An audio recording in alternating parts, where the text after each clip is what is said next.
регистрират дружества с променлив капитал. Защо и кому беше нужно да имат дружества с променлив капитал?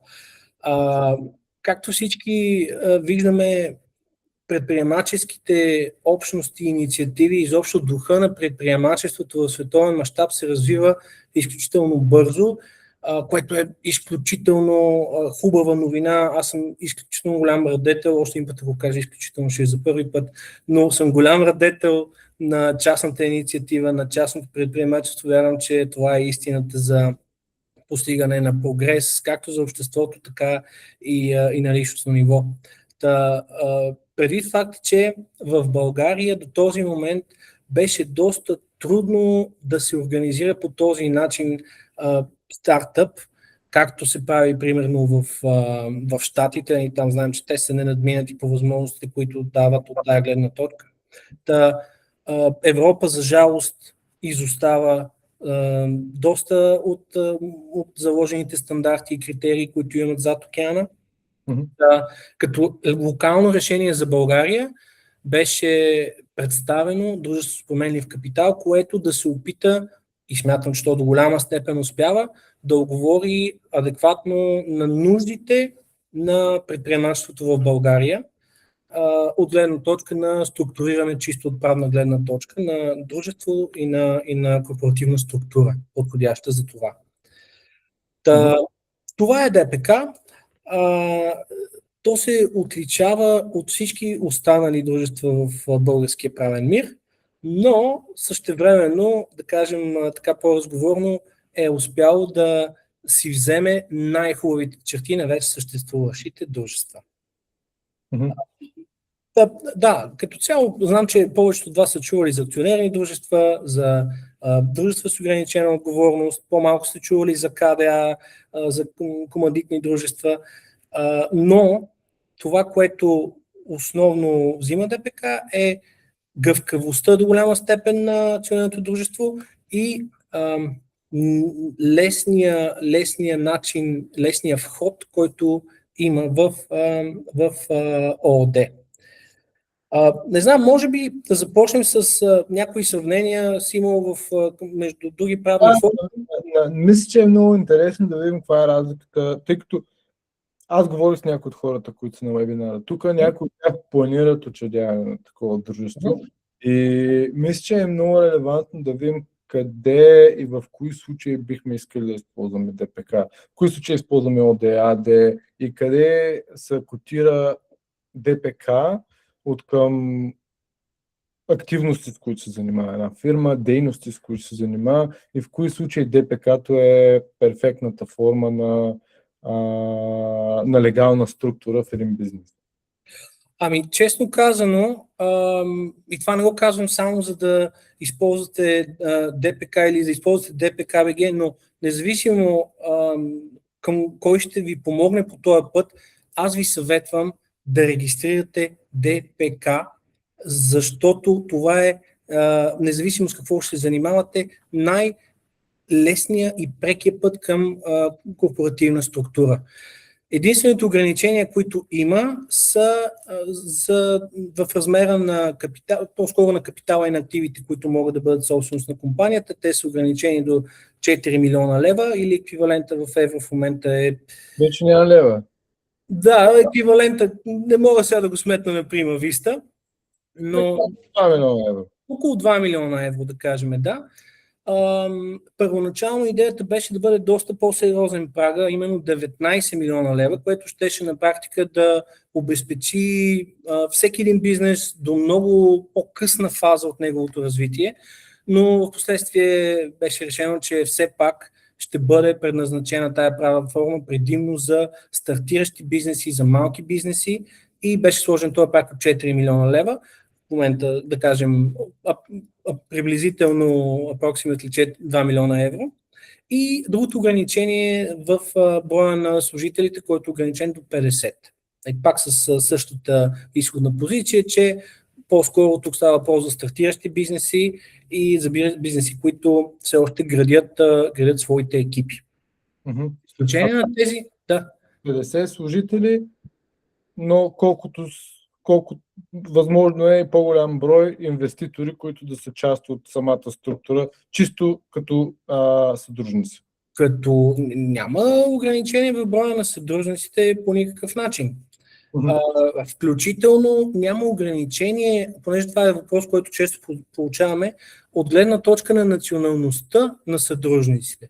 Като тук, естествено, отварям скоба, става въпрос за изключвайки лица, които са под специален режим, които службите проверяват и така нататък, свързани с тероризъм, юрисдикции и така нататък. Те, разбира се, не са. Просто няма да се получат с тях нещата, но иначе на практика няма никакви ограничения относно националността на съдружниците. Много често получаваме това въпрос, дали може само българи, само европейски граждани. Не, няма никакъв проблем и да не са европейски граждани вашите съдружници или дори управител. Колкото до това за какъв бизнес, честно казано, не бих измислил бизнес, за който да не е подходяща форма ДПК, предвид факта, че тя е измислена като правна форма за активно опериране, така да го наречем. Нали, после ще стигнем до тези, които са правни форми, които са по-скоро с пасивна природа. Дай да направим едно сравнение. Колко е лесно да учредим едно ДПК? Същото ли е като ОД? Предполагаме доста различно от АД, но почвайки от самото начало, как се учредява ДПК? Какво трябва да имаш? Какво трябва да представиш? Със сигурност е много по-лесно да се учреди ДПК в сравнение с ООД и с АД. На първо място нямаш високия минимален праг за капитала, който имаме при АД. При АД-то си е 50 000 ли беше? 25 000, да. Евро. Да. В ДПК това нещо го няма. Нямаш минимален праг на капитала, минималният ти праг е 1 евроцент. На второ място, това, което е изключително улесняващо процеса, е, че не се налага набирателна сметка за капитала. Предвид факта, че капитала не се вписва в търговския регистър, респективно не следва да се прави набирателна сметка. И за всеки от вас, който си отварял ЕОД, особено за българските граждани, всеки си каже, какво бе, то не е толкова много, отиваш там примерно за час и половина, отваряш една набирателна сметка и действаш. Ами така е, докато нямате съучредител, или учредител на дружество, който не е български гражданин. И тук пак казвам, не говоря за хора, които са от държави с висок риск. Имам съм случаи с дама, наша клиентка, която беше пенсиониран библиотекар от Нидерландия. Тоест, може да си представите какъв е риска за такъв човек. Таксата, която й беше поискана от българска банка за отваряне на набирателна сметка, първо за разглеждане на документа беше 450 лева, като това не е най-високата такса, която сме срещали, с срок за разглеждане на това дали ще й отворят набирателната сметка 1 седмица. Се сещате, ако трябва 1 седмица само да ти разгледат документите, дали ще отворят банкова сметка за набиране на капитал и оттам нататък да започнеш вече да го набереш този капитал, пък да регистрираш дружеството, пък след това да я затвориш тази банкова сметка, пък да си отвориш разплащателна сметка. И това е в случая, в който учредителя е наличен в България и е свободен да ходи до банката и има времето да изчака тези всичките одобрения. Много често това не е случая. Много често става въпрос за хора, които дори български граждани и чужденци, които живеят в чужбина и искат да си отворят просто дружество в България.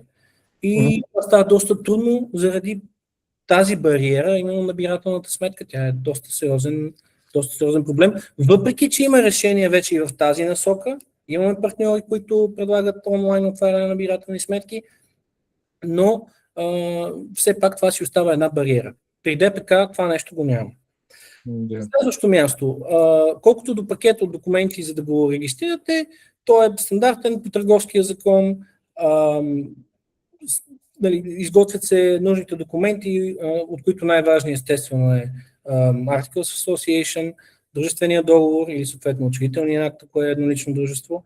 И там е всъщност най-важното нещо за вашето ДПК, именно начинът, по който ще структурирате капитала си. Това е безценният диамант на ДПК и най-интересното при ДПК, а именно това, че имате изключително голяма свобода при начина, по който ще структурирате капитала. Какво имам предвид?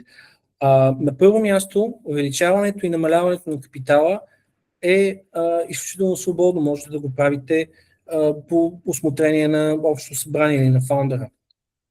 Следващо място, тук се дава възможност, това, което е по принцип черта на акционерните дружества, да се създадат различни класове дялове, които да бъдат с различни права, да имат различни права на глас, да имат различни права, свързани с управлението на дружеството, с разпределение на дивиденд, могат дори да бъдат с различни стойности на номинала, дяловете в различните класове от капитала, могат различни уговорки да бъдат правени вътре, което е безценно. Това всъщност дава голямата гъвкавост, която всеки един стартиращ предприемач може да има. И за да не сме голословни, това е най-лесният път, по който можете да отделите клас, който да е предназначен изцяло за инвеститори, отделен клас, който да е само за фаундърите, и по този начин да бъдете изключително атрактивни за VC-та, които търсят да инвестират в развиващи се стартъпи в България. Да. Добре, да обобщим. ДБК е изключително лесно да се учреди спрямо ООД и АД. Чисто документално е много сходно с ООД-то, чисто финансово за учредяване на ДПК също. Не изисква някакви различни сетове документи, в същото време не изисква... Сетът е различен, сходен е с този на ООД, да, сходен е, различен е, разбира се, преди спецификите и и същевременно бих казал, че доста по-бързо за регистриране и доста по-лесно. Супер. Тук спомена дялове, различни класове на дялове. Да си говорим за издаване на дялове. Аз, доколкото знам, не се изисква нотариална заверка, книга на съдружниците, как седи цялата работа по управление на ОД. Тук мисля, че е важно да споменем чисто управленчески, що се отнася съдружниците и техните дялове, но и също счетоводно и последващата чисто документална част, свързана с управление на ДПК. Чисто счетоводно разликите не са огромни. Законодателят се постарал да не създава някакви невероятни драми на счетоводните кантори. Мисля, че до голяма степен се припокрива воденето на счетоводство, без да съм специалист счетоводител, моите счетоводители се занимават с тези неща, но изключително сходно е. Колкото до книгата на съдружниците и начинът, по който се издават дялове, и много важно е начинът, по който се прехвърлят всъщност дялове. Защото това, което до сега беше задължително в ООД при прехвърляне на дружествен дял, знаете, е задължително договор с нотариална заверка на подписа, което беше и все още, смятам, изключителна преграда. Това нещо го няма при ДПК. Можете съвсем спокойно в обикновена писмена форма да прехвърляте дружествени дялове. Това закона го позволява. И ще ви дам само един пример, пак отново от нашата практика за дружество с ограничена отговорност. 3 съдружници българи, като единия живее в Нова Зеландия, другия в Германия, третия в София. Решават, че ще прехвърлят дружествените си дялове от ООД-то. За българина, т.е. за гражданина, който живеше в София, българския гражданин, няма никаква драма, той отива при нотариус, подписва договора и всичко спи. За господина, който живееше в Германия, малко по-сложно, защото заверката там трябваше, естествено, или трябва да си дойде до София или до България като цяло, или другия вариант е в консулска служба по место. Който не се е занимавал с запазване на час, примерно в някои от консулските ни служби, не знае, че дават час след 2 седмици в сряда в 2. И тогава трябва да отидеш.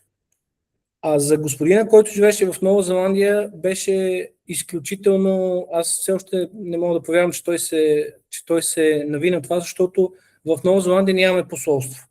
Респективно няма и български нотариус. Той трябваше да пътува до Камбера, което е няколко часа път с самолет в всяка посока. Което може да си представите колко утежнява, ускъпява, забавя цялата процедура, просто неимоверно. Вече с ДПК-та това абсолютно е в миналото. Първо, че можете да го направите в обикновена писмена форма договора. На второ място, после ще ви дам само една купчика за по-късно, има вариант всичко това да го направите с 2-3 клика в онлайн среда от комфорта на дома си, офиса си или дори от плажа.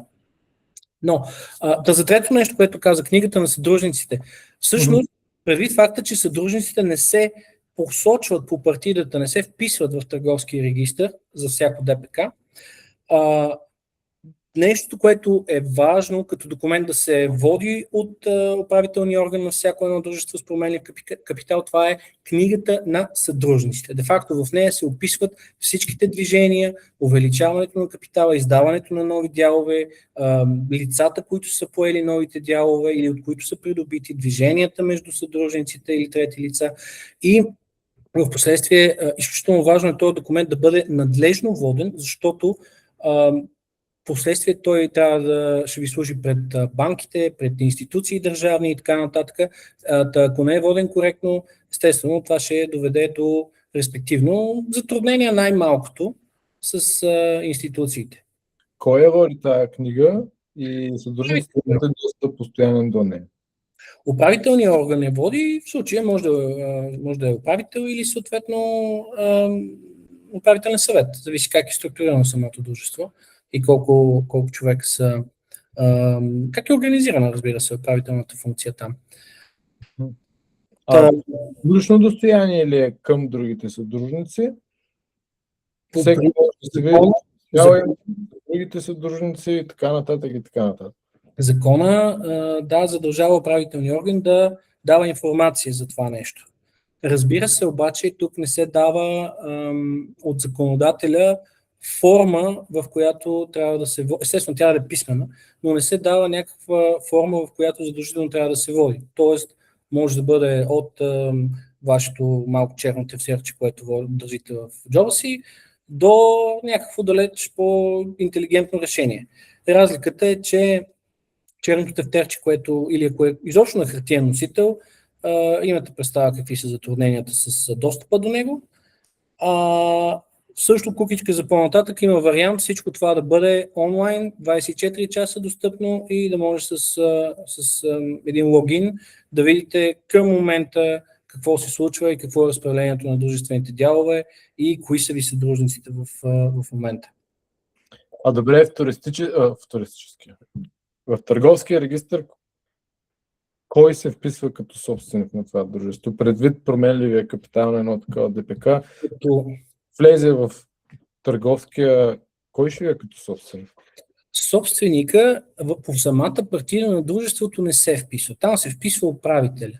Но задължението за всяко UBO, т.е. Ultimate Beneficial Owner, всеки, който притежава 25 или повече процента от капитала на дружеството, било директно, било чрез някаква корпоративна структура, дъщерни дружества и така нататък, длъжен е по закон да подаде такава декларация към търговския регистър и да декларира всъщност кой е крайният собственик на капитала.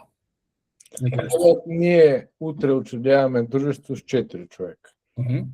Аз съм управител, аз отивам да впиша това дружество в търговския регистър. Тъй като другите ми 3 съдружници има по 25%, в момента, в който регистрираме едно такова или учредим едно такова дружество, те трябва да попълнят декларация, в която изпращат към търговския регистър, в която упоменава, че те притежават 25% от това дружество. И тя ще бъде една декларация за всичките тях, няма да са 4 отделни декларации. Една декларация, в която се описва, че Симеон седи какъв си процент, Иван, Драган и Стоян са седи какви си проценти, в случая 25, защото няма как да има повече от 25-4 човека, че са крайните собственици. Тя е стандартна декларация по закона за мерките срещу изпиране на пари. А управителя може ли да го направи от името на другите съдружници? Или всеки трябва? Той я пуска тази декларация, но всъщност те трябва да декларират този факт. Чрез подпис. Да, супер. Добре.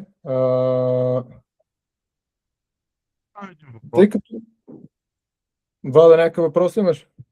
Да, понеже аз наскоро регистрирах едно ДПК и... Много лошо се чуваш, обаче можеш ли да говориш на микрофона или поне аз много лошо чувам? Не знам, сега чувам ли са? Супер. По-добре. Да. Понеже наскоро регистрирах едно ДПК и аз и във връзка с това сега за тези 25%, понеже има различен тип дялове, едните са с право на глас, примерно, другите са без право на глас. Сега, тези, които нямат право на глас и имат 25%, тях също ли трябва да попълват такава декларация? Тази декларация не е обвързана с... ако говорим в случая на контрол и управляват просто контрол по някакъв начин, зависи как е структуриран самия дружествен договор. Ако приемем в вакуум, че нямат никакъв контрол върху дружеството, е една хипотезата. В случая, в който обаче имат частичен контрол, е друга хипотезата. По принцип, не знам дали сте виждали декларацията, тя е изключително подробна, има доста хипотези, които са представени там, така че тук вече трябва конкретно да се види как е структуриран, пак казвам, това е важното в ДПК, как е структуриран капитала и кой какво може да прави в това дружество, и тогава бих могъл да ви дам точен отговор за това как би следвало да бъде попълнена тази декларация. Или вид, ако изпълняват някакъв контрол или някакви управленски функции или имат право на глас, задължително трябва. Ако нямат, не е задължително. Така ли? Има варианти, в които не е задължително. Пак казвам, трябва да се види точно как е структуриран капитала, какъв е техният процент и дали упражняват фактически контрол.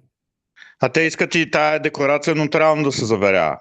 Изискване има, да, тая декларация да бъде нотариално заверена преди да е входирана в търговски регистър. Понеже ми искат и заверка на тая акционерната книга, как се заверява една така акционерна книга при положение, че ти мога да се водиш по всякакъв начин? На първо място знам, че го иска това нещо. Това е една такава наболява тема с търговски регистр, да кажем. Имаме различия и не само ние, всички, или поне большинството колеги адвокати, които се занимават с тази тема, защото закона казва документ, удостоверяващ съдружническите права и взаимоотношения, което в случая може да бъде възприето и като протокола от Общото събрание за учредяване на ДПК. Само че тази теза не се възприема от търговски регистър не знам по какви причини, не бих искал да изследвам защо и как, но да, изискват заверено копие от книгата на съдружниците. Но в случая заверено копие в никой случай не означава нотариална заверка, означава, че управителя или представителя на управителния орган следва да напише вярно с оригинала, да се подпише и да изпише имената си, след което да я добави към останалите документи за входиране на декларацията по закона за мерките срещу изпиране на пари. Демек с подпис от управителя, вярно с оригинала. Не е задължително да се ходи при нотар, да се заверява и така нататък. Добре. Има ли много големи сходства между ДПК-тата, тъй като много говорят, че ДПК-тата са предимно временни структури, поради ограничението на капитала, че е 2 милиона евро, и предвид, че за малки и средни предприятия с цел набиране на външно финансиране и така нататък, На мен това ми е много сходно с така наречените SPV-та или Special Purpose Vehicles, които ги има, са доста известни в Америка. Можем ли да кажем, че е нещо подобно и се използва за подобни цели? На първо място аз пожелавам на всички техните ДПК да бъдат за кратко време и те да надхвърлят ограниченията на ДПК. Но ако ги погледнем и ги сравним с SPV-тата, аз по-скоро бих насочил дори към SPV-тата, които са в арабския свят много разпространени и изобщо в източната част на света. Има съществена разлика, защото в повечето случаи Special Purpose Vehicle, това, което ние наричаме SPV, е пасивна форма на дружество, която има за цел да държи някакъв актив. Тоест, било имот, било нещо друго, да го държи този актив, но не и реално да развива някаква допълнителна дейност. Пак като кажем SPV, тук има много различни форми. Примерно, едно е SPV-то, което е в Абу Даби, различно е SPV-то, което е в Дубай, различни са SPV-та, които са, дори в Дубай са в различните икономически зони, различен тип SPV-та. Нали? Всичките са SPV-та, но за тях е различна правна форма и различна структура. Но по принцип те са замислени като дружество, което да го наречем холдингово дружество. Докато ДПК, освен възможността да бъде холдингово дружество, напълно активно може да се използва за правене на бизнес. То идеята му е да бъде използвано за правене и развиване на бизнес, нали, за стартъпи, пък и не само за какъвто и да е стартираш бизнес, така че може еднакво добре както да се развива дейност с него, така и да служи като холдингово дружество. Имаме ги и двете use case и в България дори. И като холдингово дружество в момента дори имаме такава структура, холдингово дружество е ДПК, което притежава капитал на места 100%, на места не, от няколко други дружества с ограничена отговорност. Може ли такова дружество да придобива активи от чужбина? Да не са само фокусирани в България, но има от чужбина? На първо място, отговор е да, но с уговорката, че тук трябва да се вземе под внимание, разбира се, законодателството на съответната държава. И зависи за какъв актив става въпрос. Едно е да купиш, примерно, земеделска земя в Австрия, друго е да купиш, примерно, апартамент или някаква друга недвижимост в Испания или пък на друго място. В Австрия до голяма степен дори е невъзможно, мисля, за голяма част от австрийците да купят земеделска земя поради различни местни ограничения. Но да, имаме дори от нашата практика use case за наши клиенти, използват ДПК за структуриране на фракционно инвестиране в недвижими имоти в държави дори извън Европа. И в Европа, но и извън Европа. Като тук приложими са различни или двете законодателства, българското и на съответната държава, и какви споразумения имате, къде се упражняват. Важно е държавата, където е актива, дали позволява чуждестранни лица, било физически или юридически, да придобиват собственост. Ако това е позволено, за българското ДПК няма проблем, мисля, от българска гледна точка няма проблем да придобиеш актив извън България.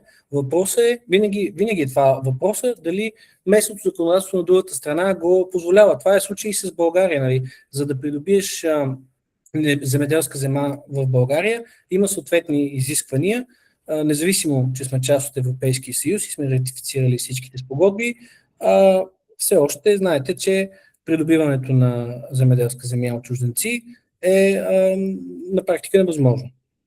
И се използват различни способи за това. За обиколи тази забрана да юри. Да. Красимир, имаш въпрос? Здравейте, чуваме ли се? Здравейте. Да, вие така заченахте темата за недвижими имоти, което е нещо, което ме интересува. Искам да задам един въпрос, така за да ви насоча. Първо, под въпрос, на който вярвам, че отговор е много лесен. Могат ли да се апортират имоти в едно ДПК? Предполагам, че отговорът е да. Но по-важното е какво е отношението на банките във връзка с това, защото когато могат собствениците да се променят толкова лесно, нали, тук се открива една възможност за измами. Примерно, апортира човека Хикс, той остава задължен за кредита, обаче после човека Y остава като мажоритарен акционер в компанията. Тоест, какво е отношението на банките от вашия опит, защото това е така доста, кредитирането е доста сложна и обширна тема, има много банки, има много различни условия. Може ли така да самаризирате, след като вие имате опит с ДПК и предполагам, и с кредити? В Fairvest предполагам, че не използвате изцяло лични средства, сигурно използвате по кредитиране. Не, Fairvest, точно това е с което се различаваме от другите така наречени институции, които работят с дългови инструменти. Ние използваме, нали, по-скоро инвеститорите използват само собствен капитал. Към момента. Благодаря ви, Красимир, за този въпрос. Разбира се, да, няма никакъв проблем с апортирането на активи в капитала на дружества с променлив капитал. Дори тук нещо, което е изключително важно нововъведение, което аз бях пропуснал, но благодаря много за това, че ме насочихте към апортирането. Докато до сега апортирането в ООД се случваше последния начин, решаваме, че ще апортираме нещо, пускаме заявление до търговски регистър, то намира 3 оценители, тези 3 оценители правят някаква оценка, плаща им се хонорар, който, нали, не е малък, но в повече случаи отнема и известно време тая оценка. Та вече като я излезе тая оценка, всички сме съгласни с тая оценка, сме щастливи, тогава вече вписваме самия апорт и той става факт. И докато това е, да кажем, доста по-лесно за имот, защото първо може лесно да се оцени, има много специалисти в оценяването на такъв вид активи. Аз съм имал случаи с домейн имена, и то домейн имена от чужбина, българско дружество, което държеше 1500 домейн имена, разпръснати в Израел, Холандия, Германия и така нататък. Трябва да ви кажа, че около 6 месеца не можаха да намерят специалисти, които да се заемат, защото като получат заданието от търговски регистр, те си правят самоотвод, предвид факта, че не се чувстват спокойни да го направят това нещо като оценка и накрая се наложи ние да търсиме такива, да ги предложим на търговския, пак те да се съгласят, беше нещо страшно с апортирането. Това нещо при ДПК е вече no more. В смисъл, при ДПК оценката на актива се прави пак от естествено лицензирани независими оценители, но биват избирани от самото дружество, т.е. вие решавате кои 3 лицензирани оценители ще направят оценката, те я правят съответно бързо, преди факта, че директно възлагането от вас, и след това вече правите вписването в търговски регистър, което всъщност не се прави вписване в търговски регистър, ами правите самия апорт и де-факто по този начин самия апорт се случва неимоверно по-бързо и неимоверно по-лесно. Колкото до кредитирането от банките, честно да ви кажа, не мисля, че поне от разговорите, които сме имали до тук, не мисля, че има кой знае какъв проблем с тях, преди факта, че, както знаете, обезпечението следва актива, така че като си има ипотека върху самия имот, в последствие дали ще бъде собственост на Иван или на Петкан, няма значение. Разбира се, щом е собственост на дружество променлив капитал, това се отразява в имотния регистър, вече знае се, че това дружество е собственик на самия актив, а вече зад него кой стои е въпрос на и на доказване и на предоставяне на информация. Така че не мисля, че има някакъв какъвто и да е сериозен проблем с кредитирането на дружество с променлив капитал. Има ли момент, в който аз имам ипотека, примерно ми остават 70% изплащане на ипотека от имота, аз искам да го апортирам в едно дружество, Може ли банката да не се съгласи това да стане? Ами, тук вече малко по-специфична теза е, по-специфична тема е. По принцип, собствеността и ипотеката са две различни неща. Те вървят по различно производство. Така че по-скоро бих казал, че зависи от конкретния случай. По-скоро зависи от конкретния случай. Значи, мога да отговоря частично на въпроса, защото съм правил консултации, бях стигнал до ниво регионален менеджер на Unicredit. Банката няма да е окей да се апортира имот във фирма, на която задълженото лице, физическо лице, има по-малко от 33% участие. Ако аз имам имот с ипотека, за да мога да го апортирам към едно дружество, трябва да се увеличи капитала така, че аз да имам 33%, за да има някакъв шанс банката да ме одобри това да стане. Така ли? Да, ако имате по-малко, да, ще трябва да има минимално 1/3 дял. Това е добре, че го споделяте. Естествено, тук имайте предвид, че от банка до банка има сериозно разминаване в compliance процедурата при отдаване на кредити. В Unicredit е едно, в другите банки е по различен начин. Има банки, които няма да дадат кредит на определени лица и на определени юридически лица. Други банки пък на драго сърце ще дадат. Има банки, които имат излишък в ликвидност, каквато е и Unicredit. Има други, които пък имат недостиг на ликвидност, каквито са други банки, няма да споменаваме. Така че разбирам, че с Unicredit е бил такъв експириенсен, но съвсем не дейте да се лъжете, че навсякъде ще бъде по този начин. Да, истината е, че те са малко по-гъвкави от останалите банки, бидейки най-голямата. Които управляват и високата ликвидност, те едва ли не са длъжни да са гъвкави. Няма как да не са. Да. Имам още един въпрос. Как може да се организира структура, в която ДПК е формата на управление на бизнес, чрез която обаче може да има инвеститори, които правят инвестиция за конкретен проект. Тоест, човека XYZ участва в проекта 1, примерно, обаче човека Y не иска да участва в проект 2 и съответно остават само X и Z. Се разделя печалбата, която се трупа от проект след проект, защото тия проекти идеята е в бъдеще да се увеличава дори. Т.е. хоризонтално и вертикално да скалират. Чисто юридически няма никакъв проблем това да бъде организирано отново чрез дружествения договор и чрез решение на общо събрание, да бъде оговорено кой къде ще участва, кой откъде няма да участва, кой как ще придобива дивиденд, кой няма. Дори и преди ДПК да бъде въведено в българския правен мир, при ООД можеше да се вземе решение на общо събрание, че примерно от тримата, да кажем, аз, вие и Симеон сме съдружници в едно ООД, обаче тая година, примерно, аз съм бачко основно, решаваме, че е честно аз да получа целият дивиденд или основната част от дивидента, а вие някаква минимална част. И това е напълно искам да кажа легитно, напълно законосъобразно и окей решение на общо събрание, по този начин да бъде разпределен дивиденд. Естествено в ДПК това пък не е никакъв проблем да бъде уговорено. Но в конкретния пример, който дадохте, аз винаги бих предложил и бих посъветвал дори като по-изчистена формула да бъде направено точно под формата на SPV, а именно всеки проект да бъде отделно ДПК.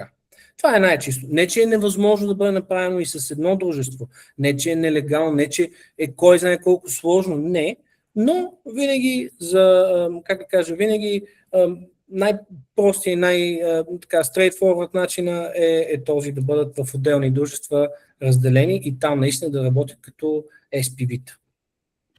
Да, благодаря. И аз останах със същите впечатления. Да, това е най-близко до ума като линия на разсъждение със сигурност, да. Супер. Добре, заченахме темата си, Моти, дай да се останем там. Сега, това, което ние правим, това, което вие правите, до голяма степен е възможно точно поради тия ДПК-та. И тук съвсем директно визирам възможността за колективно инвестиране чисто онлайн в имоти. Защо ДПК? Или ДПК наистина ли е структурата, която прави това възможно? Първо ще започна с легалната част и там отговор е да. Защото ДПК дава изключително широки, пак казвам, възможности на това да структурирате капитала на дружеството. Може да имате фаундъри, може да имате външни инвеститори, които са било Investment Angel, било VC-та, няма значение. Може да разпределите дивиденти към топ служителите си. Това е също нещо, което мисля, че не го зачекнахме. Става въпрос за така наречените вестинг програми, които до сега се случваха, имахме работещ начин да ги правим, но бяха под формата на облигационни споразумения. А вече ДПК дава възможност те да имат дружествено правен характер и да бъдат уредени по специален начин в Търговския закон. Изключително широка е палитрата от хора, които могат да бъдат приобщени към това дружество и да им се намери точното място в капитала спрямо това. Дали повече ще работят с личен труд, дали по-скоро ще дадат капитал и ще чакат печалба в бъдеще, дали ще бъдат по-скоро визионерите и ще бъдат, ще насочват курса за следващите и планирането за следващите 2, 3, 5, 10 години. Така че това е нещо, което до сега в ЕОД-то наистина нямаше как да се случи на практика, а в АД-то не, че нямаше как, но пък там условията са малко по-сложно се случва и малко по-дълъг е процесът. Да. Добре. Краудфандинг платформите. Самия факт, че можеш чисто електронно да прехвърляш дялове, какви са рисковете за инвеститорите? Примерно, ние сме 20 човека, имаме платформа, в която не предлага имоти. Какви рискове виждаме там? Какви рискове виждаме в Fairvest? Дай да визираме точно платформата, за която говорим. Какви са рисковете за инвеститорите?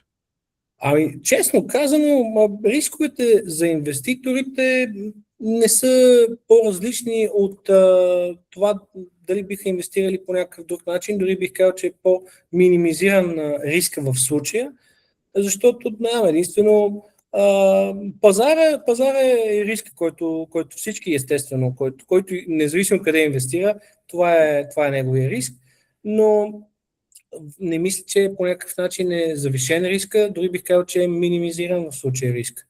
Особено при условията, ако трябва да говорим естествено специфично за AirVest, мисля, че там риска е минимизиран, предвид факта, че може всеки да погледне начина, по който функционира платформата. Изключително много възможности има за инвеститорите, както да супервизират процеса, така и да участват в него. Така че мисля, че са сведени до минимум рисковете там. Да, добре. Давай за ДПК БГ. Кажи ни малко. За ДПК БГ? Аз споменах по-рано за някои неща, които решихме, че трябва да бъдат дигитализирани и да бъдат направени онлайн. И затова с моите колеги направихме платформата ДПК БГ. Дори ако ми позволиш, ще си шерна екрана.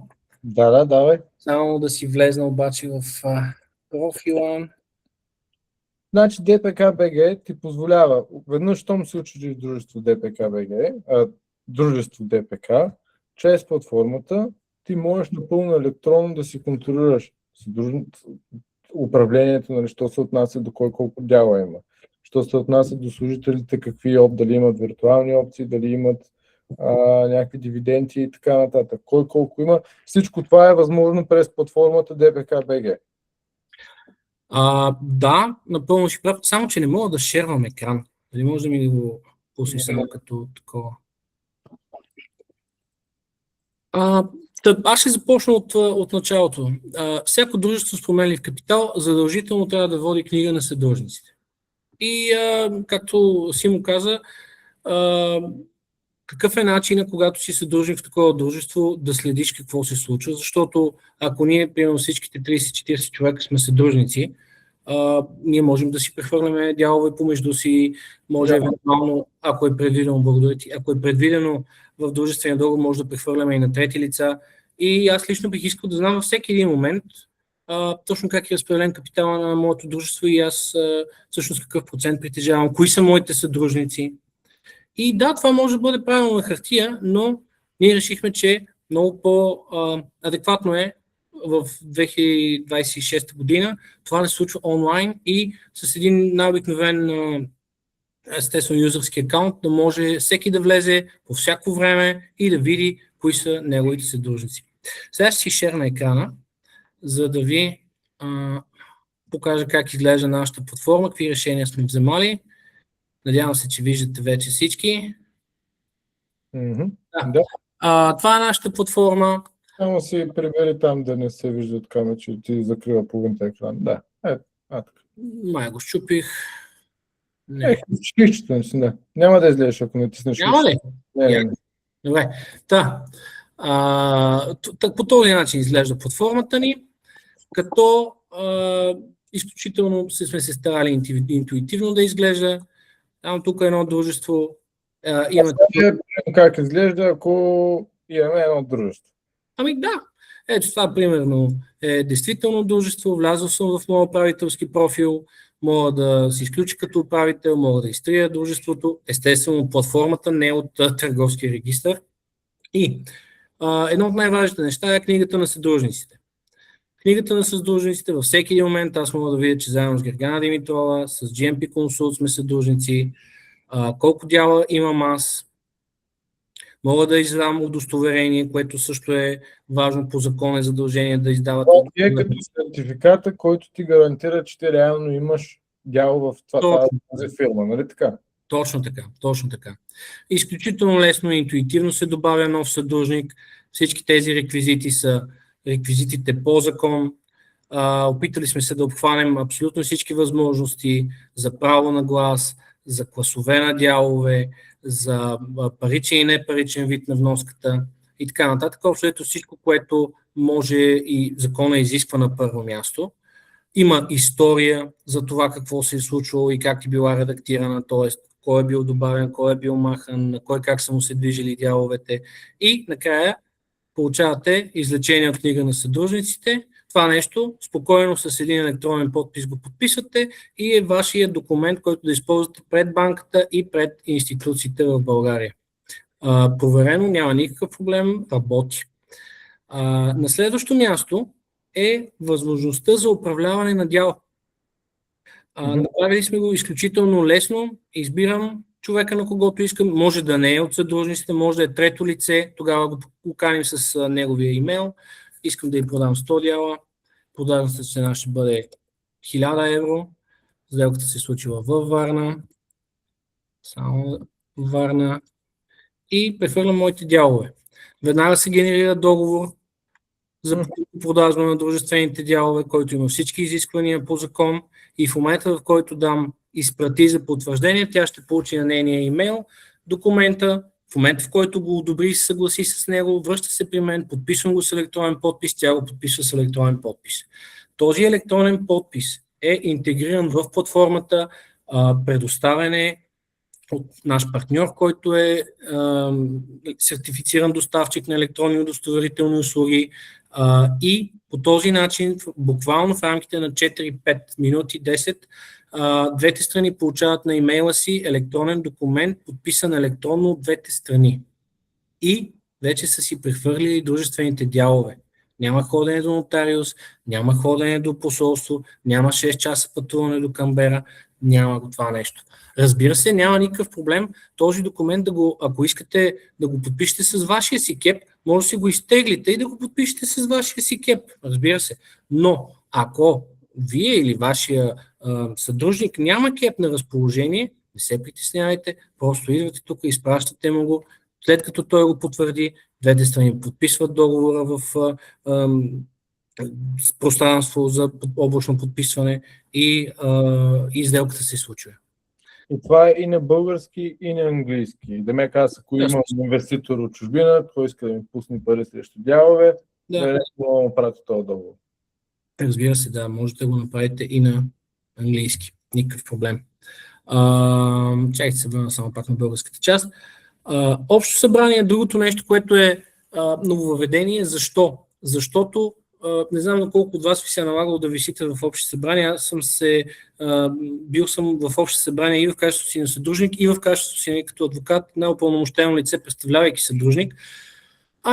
Тегавичко е. Особено когато няма нещо, кой знае колко интересно да се дискутира, да се съберете на едно място, пък кой е закъснял, пък кой полета му не стигнал, пък кой е спукал гума, кой е имал някакви други драми.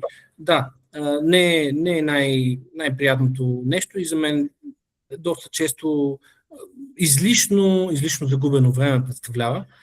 Това, което предоставяме ние, е възможност да направите среща, да я насрочите и съответно да се случи в облачно пространство в предоставено от самата платформа. Използваме като външен доставчик Zoom, една от мисля, ако не е най-широко разпространената платформа за конф-колове, така че там в напълно реално време можете да проведете събранието.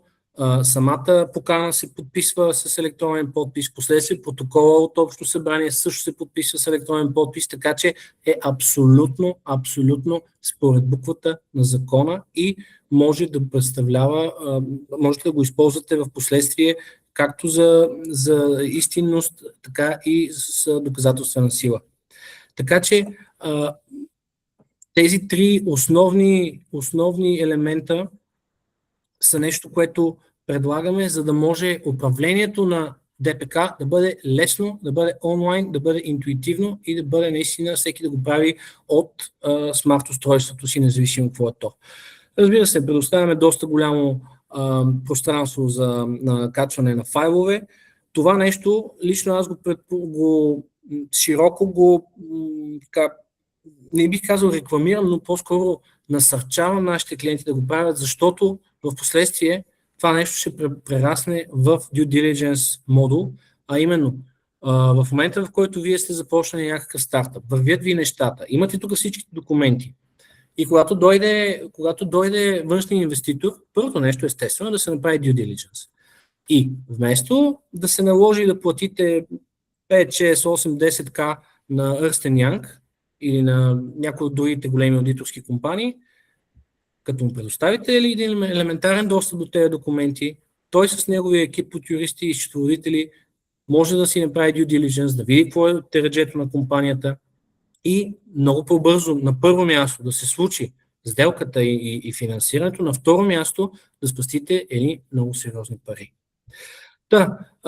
Отделно от това можете да заявите да направим за вас вестинг програма, която ще бъде тейлърната специално според вашите изисквания, според вашия случай.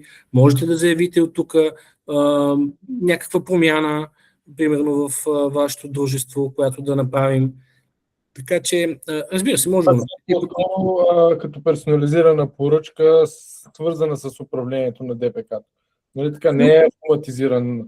Не, няма как да е автоматизирано, защото все пак е свързано с официално вписване в търговски регистър, но респективно пък ще бъде индивидуална услуга, индивидуална консултация.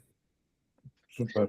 Това е което ДПК БГ към момента предлага. Изключително скоро, смея вече да го кажа, ще имаме много сериозен партньор, онлайн банка, изключително разпозната от обществото, която ще бъде наш официален партньор, ще си партнираме, тя ще бъде наш ексклузивен партньор за отваряне на банкови сметки за ДПК-та, за да бъде това изключително лесно и интуитивно. Видяхме, че много, особено чуждестранните ни клиенти, се интересуват от отваряне на банкова сметка, с която да оперират и която да е интегрирана с българските системи, да могат да си плащат към фиска задължения и изобщо плащания да нареждат към фиска, било към държавни институции. За жалост, огромна част от Финтех компаниите не могат да го правят. За жалост, дори и Revolut, който аз изключително много харесвам, ползвам в day-to-day за лични цели, той за жалост също, доколкото знам от нашия счетоводител, е труден, ако не е невъзможен за използване на плащания към фиска, но ние имаме партньор, който много скоро ще обявим. Официално финализираме нещата, с който ще предоставяме и тази услуга. Супер. Много яко изглежда платформата. Аз да ти кажа, че аз я използвам и супер много ми улеснява процесите. Добре, отваряме въпроси към аудиторията. Няколко са зададени, но мисля, че доста неща си казахме, може би повечето за ДПК-та, като ти си на линия, естествено, ако някой иска допълнително да разбере повече. Но давайте някой, има ли въпроси относно нещата, които минахме или свързани с ДПК? Аз имам един въпрос, ако се чуваме добре. Чудесно го чувам, да. Има ли право ДПК да издава облигации? За жалост не. За жалост не, би било чудесно, ако можеше да издава облигации, но това нещо за сега все още, а и вярвам в бъдеще, ще остане запазена територия само за акционерните дружества. Това е много хубав въпрос, между другото. Много хубав въпрос е. Напоследък много станаха модерни издаването на облигации покрай един топ брокер в интернет, който ги промотира като така интересен начин да бъде структуриран капитала. Не са грешни разсъжденията му, разбира се, но това е един от начините. Нали? Да минеш през една врата има много начини, така че това е един от начините. Okay. Ама чакайте малко, тя фирмата трябва да може да взима кредити, нали така? Разбира се, кредити могат да бъдат, да бъдат взимани и отпускани, могат да бъдат конвертирани в последствие в дялове, вземати кредити, но не и под формата на облигации. Облигациите са различни от стандартното кредитиране.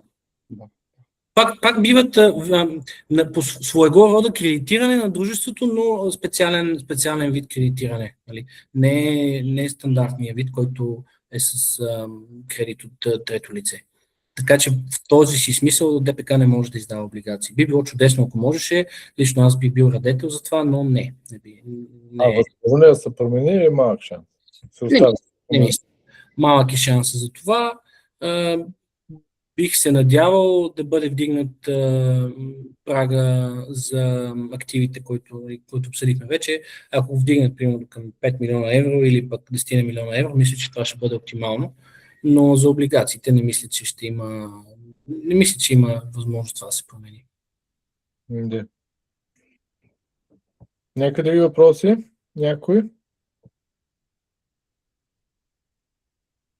Много си изчерпателен. Да, глупости. Не верно. Много си изчерпателен. Няма. Срещата я записваме, със сигурност ще я пуснем в YouTube. Така че за хората, които не успяха да присъстват, те ще могат да наваксат. Ние със сигурност ще следим какво става с ДПК-тата и как се развива, чисто свързано с българското законодателство, тъй като все още, доколкото разбрах от тебе, още не е минала заключване първата финансова година. Не е минала все още. Сега юни би трябвало да заключи първата финансова година за най-ранните ДПК-та, като те тогава ще подадат съответно годишните финансови отчети, изобщо ще дадат информация за капитала си. Ще се види по какъв начин точно ще бъде рапортувано това към статистика. Да, предстои все още. Аз много благодаря за поканата на Airvest. Много благодаря, че се дава възможност да се каже повече за ДПК-тата, защото мисля, че са изключително полезни. Все още твърде малко се знае. За жалост, колкото и срамно да звучи, колеги мои го наричат ДОПК, което е съвсем различно нещо. Трябва да се казва повече за дружество с променлив капитал. и съответно пък наистина да се погледне на тях като много добър способ да се организират и да се структурират функционни инвестиционни идеи и да се използват за фракционно инвестиране. Абсолютно, пак казвам, имаме вече доста use case-ове, предпочитана форма е.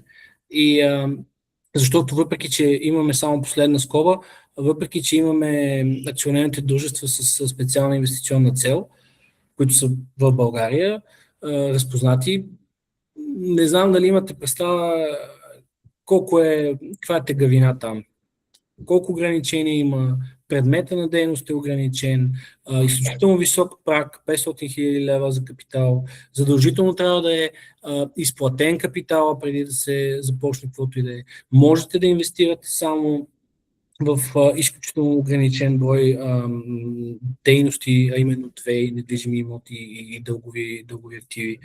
Така че да кажем, че то е ДПК 0.1. Нещо такова. Да. Извинявам се, може ли да задам въпрос? Да, разбира се. В Q&A момента сме, точно сега е момент. Да, малко накрая се сетих, но възникна ми въпрос, свързан с мерките срещу изпиране на пари, евентуално при прехвърляне на дялове, които най-хубавото в тази структура на дружество на капитала, че може свободно да се прехвърлят. Нямаме ги тези ограничения. Ако обаче съдружник, който ние познаваме, говоря основатели, привлечени са познати, приятели, въобще да го нарека така, изследвани са съдружниците. Но някой от тях решава да си продаде дела на друго лице. Има ли някакъв механизъм, да го нарека така, подсказка, ако може, да се изследват тези нови съдружници, т.е. тези, които са придобили дялове? До толкова, че понеже може да имаме инвеститори от цял свят. Това ми е въпросът. Просто този механизъм винаги може да стане оперативно интересен, да бъде оперативно интересно едно дружество в страна на службите. Разбирам. Доколкото разбирам въпрос, ще опитам да отговоря. На първо място в дружествения договор може да предвидите прагови механизми, с които предварително да ограничите възможностите за прехвърляне на дял или, примерно, дори да искате одобрението на останалите съдружници преди да бъде прехвърлен на трето лице дела. Отколкото от гледна точка на декларираната UBO, ако съответно се квалифицира за добавяне в тази декларация, следва се подаде нова декларация там в 7-дневен срок, след като бъде прехвърлен дела. А колкото до това, дали постфактум вече като бъде прехвърлен дела, можете така да се запознаете с новия съдружник, тук вече там е извън пределите на правото, когато правите бизнес с някой, следва вие предварително да се запознаете с него, или ако си притеснявате, че някой от вашите настоящи съдружници ще прехвърли дела си на трето лице, което може да нямате достатъчно информация за него или да не ви харесва, или примерно да не искате да правите бизнес с него или да сте съдружници, разбира се, могат да бъдат организирани тези неща в дружествения договор и там е важно да бъде помислено за това и да бъдат предвидени механизми, било с клаузи за прехвърляне на дружествените дялове, било с ограничения, било с право на вето, дори ако щете на някои движения. Така че има много голям... Хубавото е, че ДПК дава възможност за доста широка палитра от инструменти, с които да се борави и доста широк набор от подходи, за да бъде това нещо до някаква степен менажирано и регулирано. Сега има всякакви възможности в правния мир и всякакви хипотези, но до тези, които най-много ви притесняват, би могло да бъде това разрешено по някакъв начин и урегулирано. Лично аз това, което би ви посъветвал, е предварително да има задължение да бъде одобрено от останалите съдружници или от някаква част от капитала, или примерно от мнозинството, или от някакво... Измислям си в момента, примерно 75% от останалите съдружници да одобрят новия съдружник и така. Благодаря. Няма защо. Супер. В тая връзка, веднъж публикуван дружествения договор, има ли възможност да се променя? Разбира се. Да. Разбира се, никакъв проблем, но просто ще има ново вписване нали, в търговския регистр, защото той подлежи на вписване. Но естествено там зависи какво ще се променя сега. Ако си променяте капитала, това, което в момента трябва да се направи всички, които са им в левове капиталите, естествено, знаете, трябва да приемат нов дружествен договор, да бъде в евро и така нататък. Това е едно вписване, но респективно за всяко едно друго обстоятелство в дружествения договор с надлежно вписване в търговския регистър може да бъде правена промяна, няма никакъв проблем. Имаме едно въпрос, че... Да. Любо, давай. Здравейте, искам да попитам, има ли начин, или не знам как по-правилно да се каже, не начин, ами ако някой от съдружниците реши да излиза, да се изтегли капитала, да го ограничим и да, примерно, да не може да излезе в следващите 6 месеца или една година от момента, в който иска да излезе. Преди това, че примерно те парите могат да са инвестирани в нещо и няма как в момента да му се дадат те пари, които той инвестира. Ами това пак се отнася до начина, по който дружественият договор е организиран. Така че такова нещо може да се предвиди там. Дружественият договор е способа, или по-скоро не бих казал способа, но мястото, където се уреждат отношенията между съдружниците и начина по който те ще действат и те ще оперират и по начин, по който ще съществува това дружество за бъдеще. Пак казвам, там е един много важен момент, как ще бъде структуриран този дружествен договор. Такова нещо може там да бъде оговорено. Няма ограничение за подобна оговорка. Да, на мен по-скоро това ми беше въпроса, дали имам право да го огранича, да му кажа да не може да си изтегли парите веднага, да каже утре искам да напускам и това да доведе до някакви проблеми в дружеството. Огромната част от нормите, които са относими до оговаряне и оговорките в дружествения договор са диспозитивни, така че пак казвам, изключително широка свобода дават, за да могат съдружниците да структурират по начина, по който те искат и според виждането им, което имат те за бизнеса, да го структурират него. Благодаря. Добре, а то в тази връзка, един съдружник като влезе с парична вноска, той получава дялове срещу нея. В този случай той няма капитал, който да може да изтегли, нали така? Защото той вече е направил парична вноска срещу дял. Той си запазва правото в общия случай на ликвидационен дял. Получава си според оценката на дружествения му дял към момента на напускане на дружеството, според това какъв процент спада на него. Но парите, ако са инвестирани в имот, да кажем, в този случай няма капитал, който да изтегне чисто като пари, докато не се ликвидира единствения актив или активите, които има. В този случай да. В този случай така. И аз се записвам, аз научавам много неща. Разбира се, да, ако има някакви други въпроси на драго сърце, ако пък се притеснявате или имате нещо, което специфично искате да питате, не се притеснявайте, можете да ни посетите. Да, запиши си, служи в чата имейла, на който се. Там телефонче, имейл. На страницата ни е посочен номера на моят партньор, само че моят директен номер ще го дам тук, ако имате някакви питания.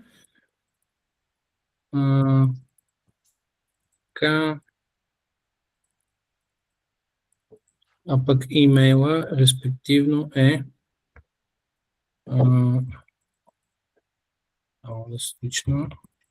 Много газарски номери имаш, бе. Ами, работил съм в мобилните оператори в началото на моята кариера и да. Смешното за този номер беше, че много исках да взема 0938 и 0938, но го взема моя менеджер, така че за мен остана този. Да. Тук имаме въпрос от Елена Озунова. Има ли времево или рекламно ограничение за съдружниците? Дали има срок след регистрацията за инвестиране? И дали има проблем да се рекламира, че се търсят съдружници? Не. Повтарям въпрос. Има ли времево или рекламно ограничение за съдружниците? Аз чета рекламно ограничение, че си търсите съдружници. Не, разбира се. Рекламата в България е напълно свободна. Вече дори и адвокатите могат да се рекламират с последните изменения на закона за адвокатурата, което преди не беше така, но няма проблем да си търсите чрез реклама съдружници. Предполагам, това е във връзка с това, че се предлагат публично ценни книжа. Ценните книжа са различно нещо. Дружествените дялове в търговските дружества не са ценни книжа. Дружествените дялове в ДПК не са ценни книжа. Ценни книжа са акциите и само те. Нали? В смисъл, дружествените договори не са ценни книжа. В тази връзка няма проблем да рекламирате съдружничество в вашето дружество с дружествени дялове. А колкото дали има времеви срок, времеви ограничения за съдружниците, имате предвид, след като запишат дяловете, дали имат времеви срок, който да ги изплатят или да направят вноските, или как да имат някакъв срок? Или самото дружество също може да има срок, нали? По принцип са безсрочни, но може да се оговори и срок, за който да бъде учредено това дружество. Няма проблем с това. Примерно, ако е за някаква определена цел, решавате, че искате да купите апартамент, да го реновирате и точно в рамките на 3 години да го реализирате.